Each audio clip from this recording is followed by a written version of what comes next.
In Bleach, there's no shortage of insanely powerful characters, but when you look at most rankings out there, it's almost always the same names that show up, like the monstrous Yuwak, Ichigo, Aizen, or even Ichibei. But here's the question. What if we expanded that list? What would the ranking look like with the 20 strongest characters in all of Bleach? Taking into account everything that's been revealed so far, does your favorite character really make it into this exclusive group? Or do they just end up left out? Well, there's only one way to find out, because starting off the ranking, in 20th place is Ukitake Jushiro. Zay, but he's a character without any feats. Hold on, my friend, because this is a character a lot of people underestimate, but within the story, he's always been treated as someone out of the ordinary. Ukitake is the captain leader of the 13th Division. He's part of the old guard of the Gotei 13, who in the present timeline of the story had been there for over 100 years. And don't get this confused with the original Gotei 13, alright? And Ukitake always fought side by side with Shunsui, his best friend, and together the two of them have always been described as having an incomparable Reiatsu, superior to most captains.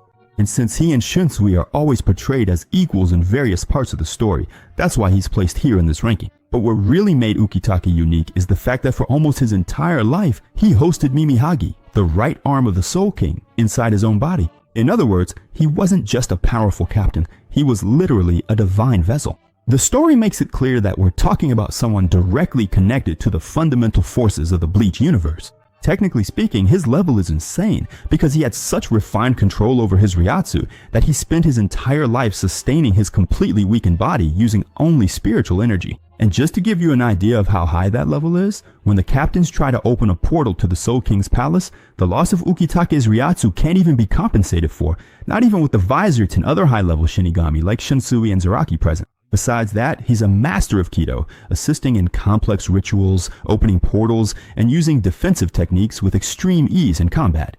He also masters Kaido, the healing Kido, even being able to help Zaraki recover after getting roughed up by the Bambis. And of course, you can't talk about Ukitake without mentioning his Zanpakuto, the Sogyo no Kotoware, which is his Shikai, and has one of the most dangerous defensive abilities in Bleach. It absorbs energy attacks, amplifies speed and pressure through the talismans that connect its two blades, and returns the blow at full force so quickly that the opponent doesn't even realize the attack was reflected, and gets the impression that the attack came from themselves. But the only factor that really keeps Ukitake from ranking even higher is his fatal illness, which he's had since childhood, since out of nowhere he starts coughing up blood. And if he's in 20th place, you already know who's in 19th place. Kyoraku Shunsui, the current commander of the Gotei 13. And just holding that position already says a lot about him.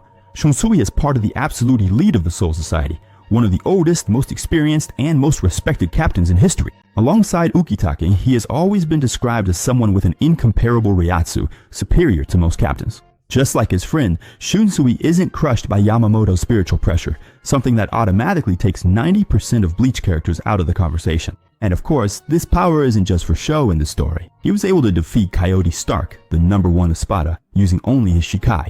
And that feat alone would already be enough to put him in this ranking.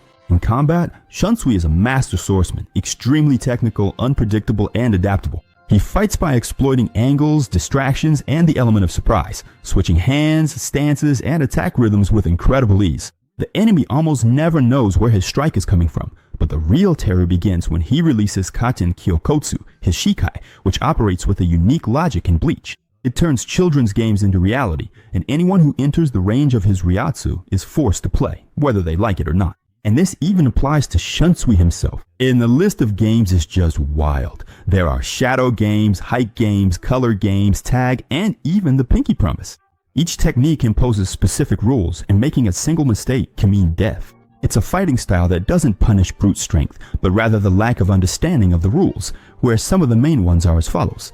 The first is Bushigomaru, where Shunsui spins with both blades pointed in opposite directions, creating large blades of wind that shoot toward the opponent. The second technique is Kageoni, where the rule is that whoever has their shadow stepped on loses, and the game itself allows the competitors to manipulate shadows to their advantage. For example, Shunsui has already shown the ability to hide in the shadows when using this technique, and he can also control the shadows, using them to attack an opponent by striking a shadow he's stepping on. And on top of all that, there's Yubakiri, where the rules of the game force those affected to always tell the truth.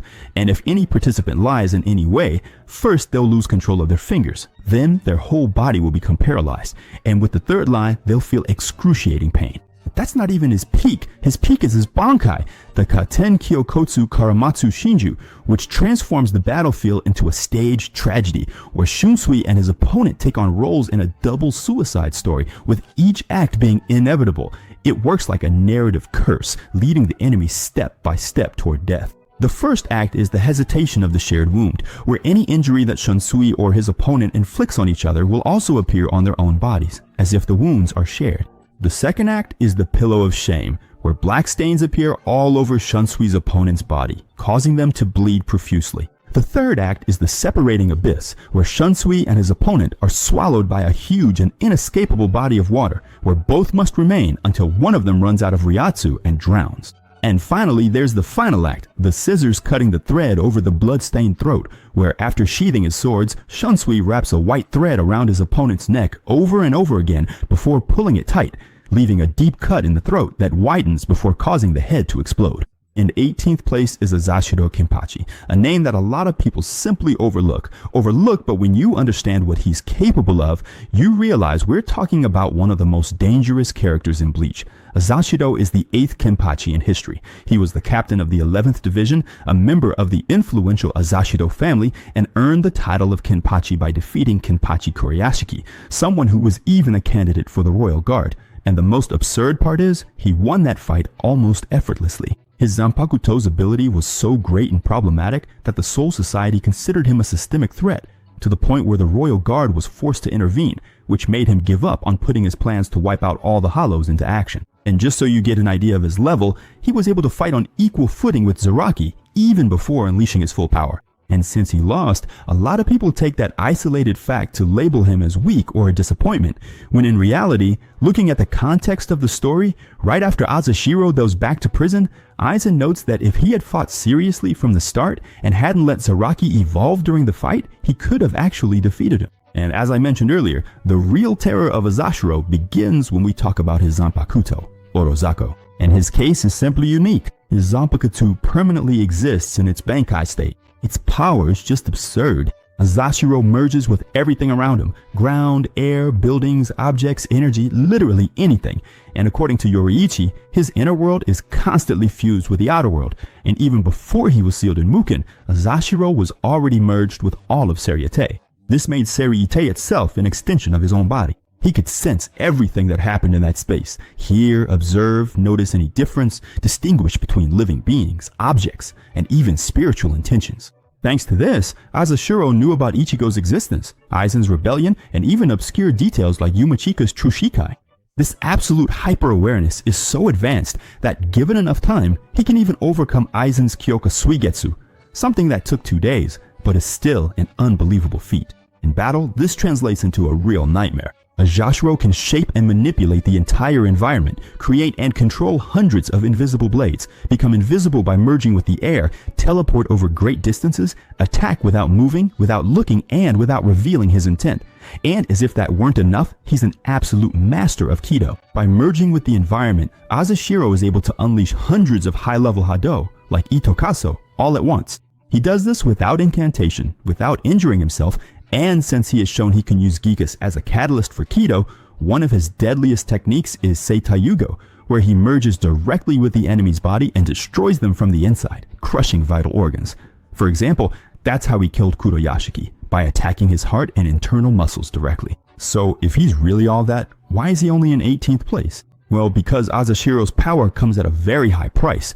Keeping his bankai active for more than 250 years made his physical body extremely fragile, to the point that even Urozakaru herself says that in that state, a simple resident of Rukongai could kill him. He also becomes extremely vulnerable to absorption abilities, like Yumichika's Huriru Kujaku, Quincy techniques that absorb reishi, and any power that drains spiritual energy. Besides that, if Azashiro deactivates his bankai to condense everything into a shikai, he completely loses his fusion with the environment and would need years to rebuild that state. In summary, Azashiro is an almost invincible character within his own domain, but outside of it, his body is fragile and his limitations prevent him from going any further. In 17th place, Grimmy Tamo, a character who has one of the most powerful abilities in Bleach, but who also represents the greatest example of how uncontrolled imagination can be a death sentence.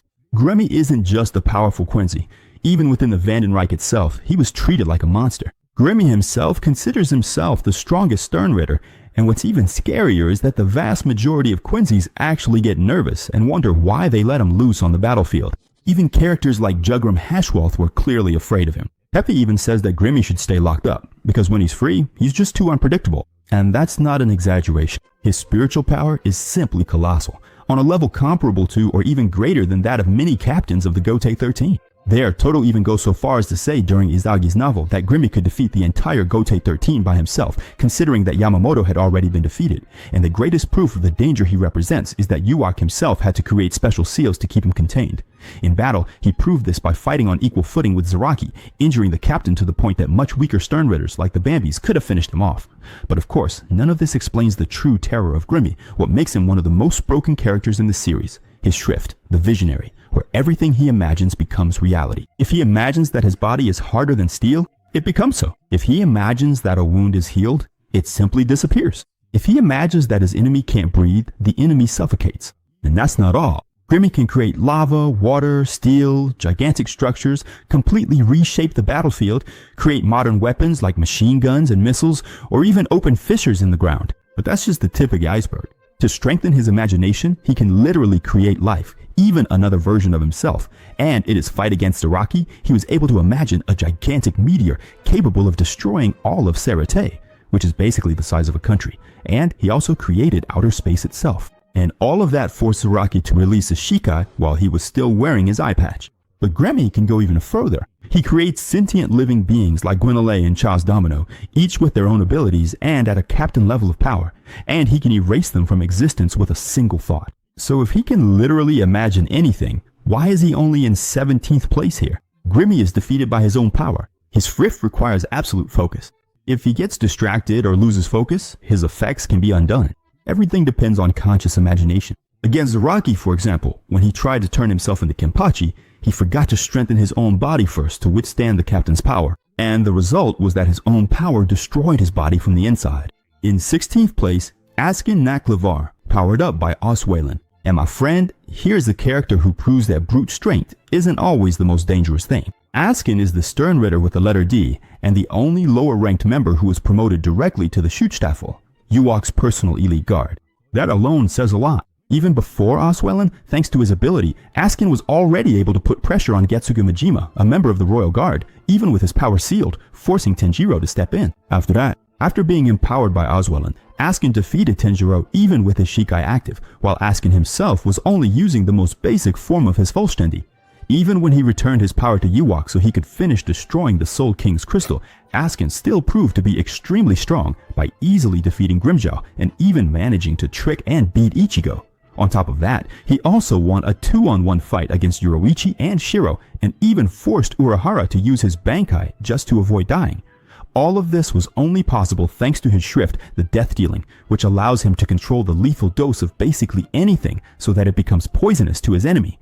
He can turn vital things like blood, oxygen, reishi, or even the enemy's own Ryatsu into deadly poisons, and at the same time, he can increase his own tolerance to any substance or energy, making himself completely immune.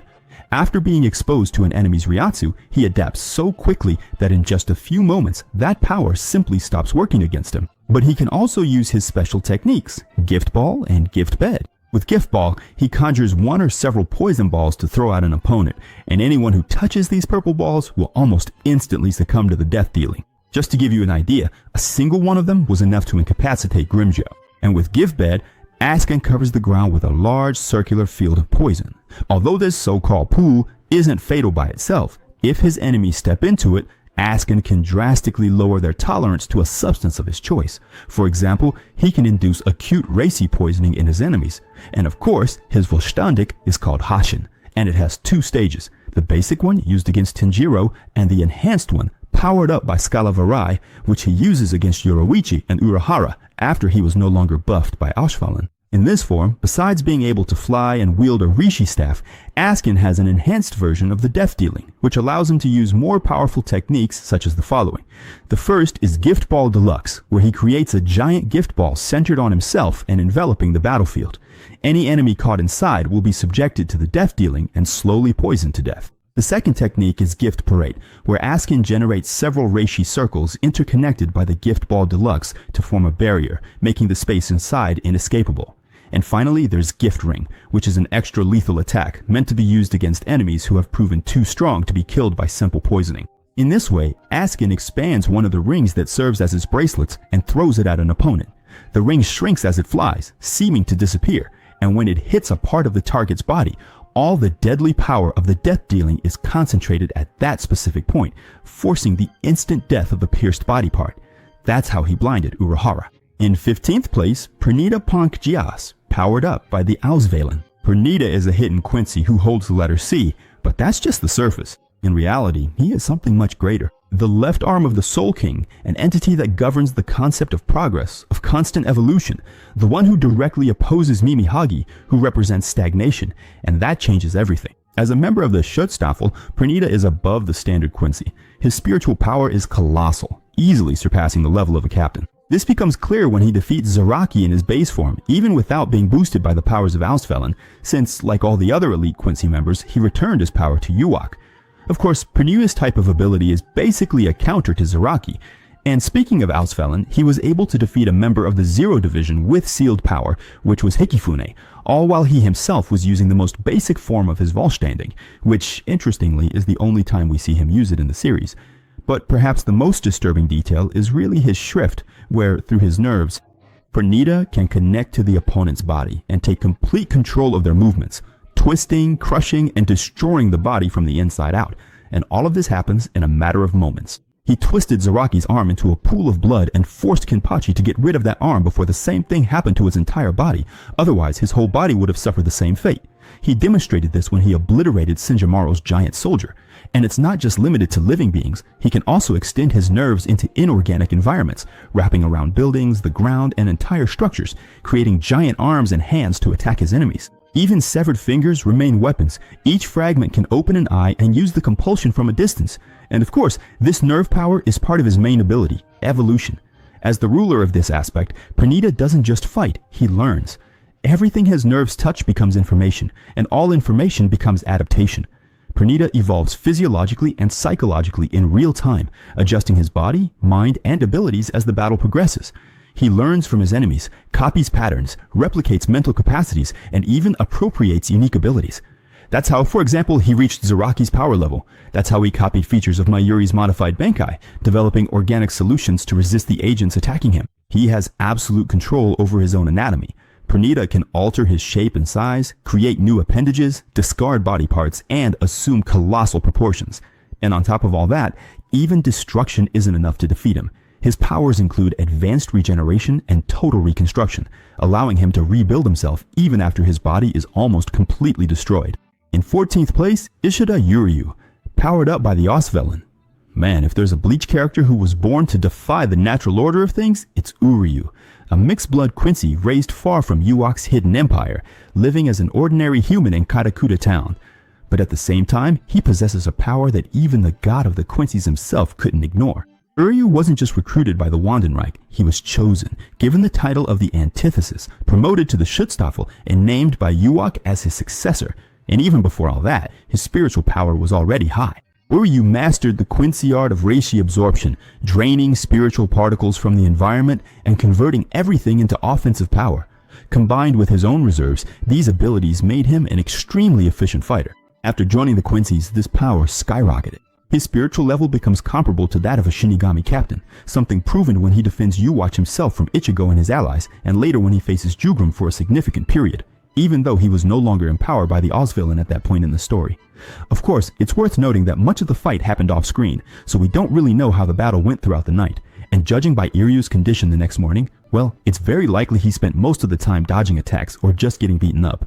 Also, it's important to point out that without Auswählen, Uryu struggled against post-Soul King Paus Renji, even with his full Vollständig active. Of course, it's good to remember that at no point did he use the Schrift. But speaking of Auswählen, after being empowered by it, Uryu just became ridiculous. He became able to dodge attacks from Shinjamaru at a full power, even though she was clearly superior to him. And the prim and proper Quincy only managed to defeat her through pure strategy. Now in terms of abilities, Uryu shapes energy into spiritual bows, arrows, blades like the Seele Schneider, and even techniques similar to Kido using Ginto. And with the Hihito Rigi technique, Uryu is able to fire a massive rain of arrows almost instantly without any visible preparation. However, the most unbelievable thing is that he achieved his Volshtek, and in this state, Uryu is able to fight on relatively equal footing with Ichigo, while the protagonist was using his Shikai.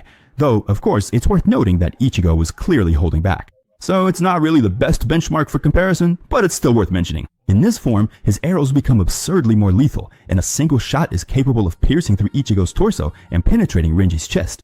Uryu also creates swarms of freely controlled arrows, surrounding his enemies in a way similar to Byakuya's in Bonzakura. These arrows can be combined into giant versions, form explosive Reishi cages, defensive shields, or even devastating attacks like Sternenstaube or Fader Swinger, which traps the enemy, drains their Ryatsu, and prevents them from using even their bankai. But none of that is what really makes Ishida terrifying. His true trump card is his Shrift, the Antithesis. This ability allows Uryu to completely reverse any event that has occurred between two designated targets. Injuries, imprisonments, positions, advantages, everything can be inverted. If he is seriously injured, the damage can be reversed onto the enemy. If he is imprisoned, he can switch places with whoever trapped him. Even inanimate objects can be affected, like when he swapped the medallion thrown by Yawak with the Emperor himself. In 13th place, Rikone Ubugine, the genderless hybrid artificial soul, deliberately created for a single purpose, to replace the Soul King. Created by Ora Michibane and Yamada Senosuke, under of course the direct orders of Tokinada, Rikone officially served as a vassal of the Tsunayashiro family, but behind the scenes, his existence was something much greater, a project to artificially recreate what Ichigo naturally represents. From an early age, Rikone possessed an absurd amount of Reiatsu. Even before losing part of that power to Ikome Kolomoi, his Rei Rokyu was colossal, to the point that it allowed him to fight head-on against Grimmjow, Harabel, and Nalil, alongside two Sternritter, Lil Toto and Giselle. Harabel even goes so far as to compare his Ryatsu to Toshiro's, a captain known for his overwhelming Ryatsu, and when the Espadas face them again in the Valley of Screams, they notice something even more alarming. Rikone was much stronger than before. Shortly after, this evolution becomes even more evident. Rikone manages as much as possible to face the Rocky, even with the captain of the 11th Division still fighting with his Zanpakuto sealed, and when he releases the Ikome Kodomoi Rikake, a form that looks a lot like a bankai resurrection. His Ryatsu explodes, reaching a simply absurd level of power, a level so overwhelming that Zaraki even wanted to kill him on the spot. That only didn't happen because Isagi intervened and asked to fight Rikone himself in order to bring his power down to a manageable level. Isagi literally had to die more than 100 times thanks to his bankai. It wasn't until Rikone's total Ryatsu was almost completely drained, and even then he still remained an incredible threat. Of course, despite his childlike appearance, Rikone is a well-rounded fighter. In Zanjutsu, he has enough skill to trade blows directly with Zaraki, something very few characters can even attempt. Even so, Isagi notes that Rikone shows some technical flaws. When it comes to Hakuda, the situation is even more terrifying. Rikone combines physical strength with Yaho, Blut Artery, and Blut Vein, creating attacks capable of injuring Zaraki and instantly overpowering a lieutenant like Isagi without any effort. In terms of mobility, Rikone is practically a living anomaly. He combines and even uses Bring Light from Full Bring, maximizing speed and efficiency. Advanced techniques like Senka are used with surgical precision, incapacitating enemies without necessarily killing them. And as a Hollow, he masters Yajo, high-speed regeneration, and destructive techniques like Sero, which was so powerful that Lil Tato believes a direct hit would vaporize her. This is a Grand Ray Sero. It's strong enough to injure now, even after she used Sero Double as external support. And of course, as a Quincy, Rikone absorbs and manipulates Reishi, using Blut Vene for defense and Blut Artery for offense. And naturally, he's also able to manifest a spiritual bow and fire LFL, even being able to combine them with Sero. And the pinnacle of this concept lies in the Zanpakuto Ikome Kodomoi, where, unlike any other, this blade was not obtained through a regular Isauchi. It was forged by Oatsuni Maya from a primordial hollow, making the existence of this weapon truly unique.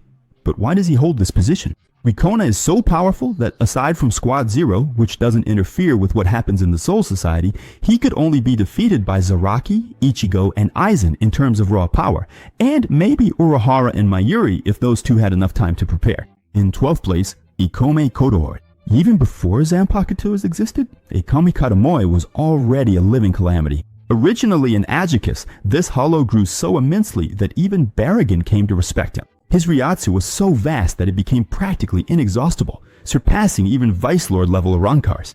In the early days of the Soul Society, he even faced and defeated the young Yamamoto, back when he didn't yet have Ryuchinjaka, and in an act of arrogance, tried to devour the Soul King himself. This was only stopped because Ichibei had to personally intervene, erasing his name with Ichimoji, and even then, he couldn't simply be purified. The absurd number of souls he absorbed made his existence a direct threat to the balance of the world. The solution was to seal him inside a Zanpakuto created by Otsu Nimayaya, giving rise to the sword that would later be wielded by Rikone. And the scariest part is that Ikome Kodomoe has infinite potential for evolution.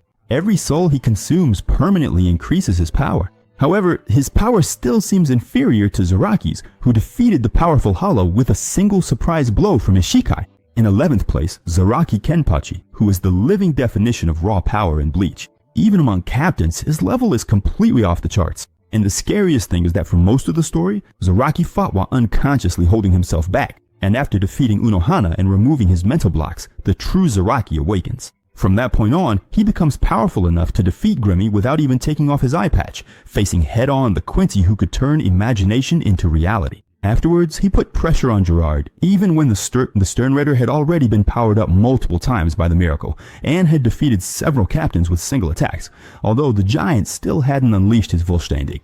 It's the end of the Quincy War, and Kitsu Mugaruma himself states that only Ichigo and Aizen could rival or surpass Araki in raw power. It's no coincidence that Shunsui and Yoriichi entrusted him exclusively with the mission to face Rikone, precisely because he was more powerful than anyone else present. And he did this without releasing his Zanpakuto, even with Rikone already at his maximum state, and still defeated Hikone Kodomoe with just one blow. And since Araki was considered one of the war potentials because of his strength, he has already demonstrated this in various ways. He grabbed a brain with his bare hand, sliced through huge structures as if they were butter, and even when faced with conceptual abilities, Zaraki simply imposes a straightforward logic. If it exists, I can cut it. He proves this by piercing through Grimmy's hardened body, cutting a gigantic meteor, slicing through space itself, and even managing to take down a massive Gerard while in his bankai. And speaking of his Zanpakuto, it's no Zarashi, and that's what allowed Zaraki to pull off some of the feats I just mentioned. But there's still more. Shunsui believes that Nozarashi is among the few Zanpakutos capable of destroying a replica of the Soul King's palace in a matter of minutes, and in his unnamed bankai, Zaraki takes on an almost demonic form, with enough strength to tear Gerard apart, rip off limbs with a bite, and cut him in half with absurd force. The problem is that the power unleashed is so overwhelming that even Zaraki's own body can't fully withstand it, starting to fall apart under the pressure. In 10th place, Leo Barrow, powered up by the Asvilen. He's one of the elite Quincy's, the Sternritter with the letter Kex, and leader of the Schutzstaffel, the first Quincy to whom Yewat granted a shrift, and the self-proclaimed greatest creation of the Quincy Emperor. His Ryoryoku is simply immense, surpassing that of many Shinigami captains. Without the powers of Ausfailing, when activating his final form, he was able to surpass Shunsui, and after receiving the power boost from Ausfailing, he managed to defeat a member of the Zero Division even with their power sealed. His shrift is the X-axis, which allows his shots to pierce through any target or defense along his line of sight, creating perfectly round holes that are impossible to dodge. When he activates the effect of the X-axis on himself by opening his left eye, Lil makes his body untouchable by any attack, allowing physical blows and even magic to pass through without causing any damage. According to Lanil himself, he keeps his eye closed on purpose, and will only fight with it open if the enemy makes him open it 3 times. Otherwise it would be unfair. However, his divine power is truly revealed when he activates his Vollständig, the Gilly L, which has had 3 stages revealed. The first is the most basic, with just Quincy wings and crown. The second form was the one defeated by Shunsui's Bankai, but even so, it's insane. When he activated it, he managed to overpower Shunsui, who boasts enormous Rarryokyu, and forced him to use his Bankai to even the odds in the battle. On top of that, he can fly, and his X-axis becomes enhanced. He can fire multiple X-axis shots at an opponent from a total of 24 holes in his wings.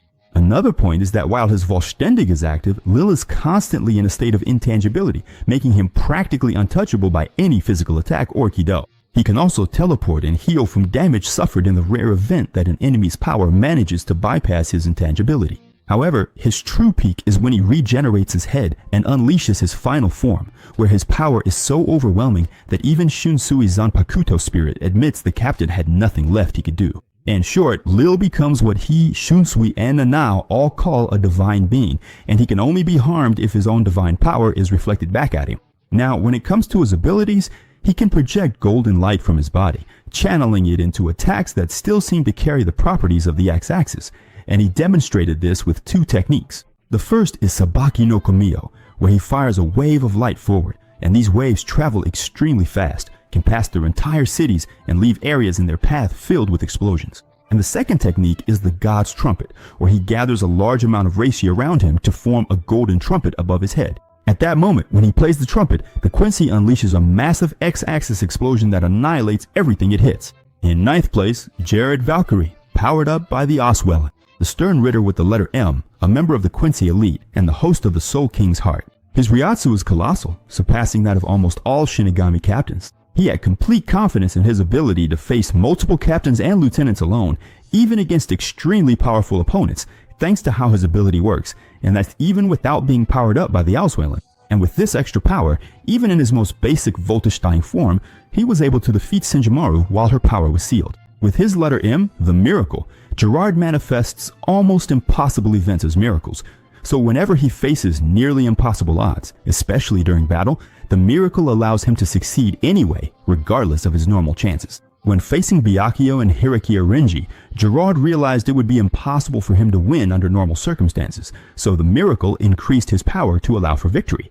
In the same way, when he mentioned that it seemed impossible for him to sense his hidden opponents due to their weak Reiatsu, he was able to locate them immediately, claiming that the Miracle made it happen. And man, this ability is so broken that it lets Gerard turn all the damage he takes, even fatal injuries, into an increase in his size and strength. According to him, his gigantic body is a miracle born from people's fear. If he loses a limb, it will automatically regrow in a flash of light. That way, because of the massive amount of damage he takes, he becomes gigantic and reaches what he calls his divine size, where he was able to trade blows and put pressure on Zaraki, who had to remove his eye patch and use a Shikai at the start of the fight because he knew he couldn't handle him without going all out. Using the Miracle, Gerard can infuse the people's hope into his spiritual weapon, Hoffman, thus embodying hope itself.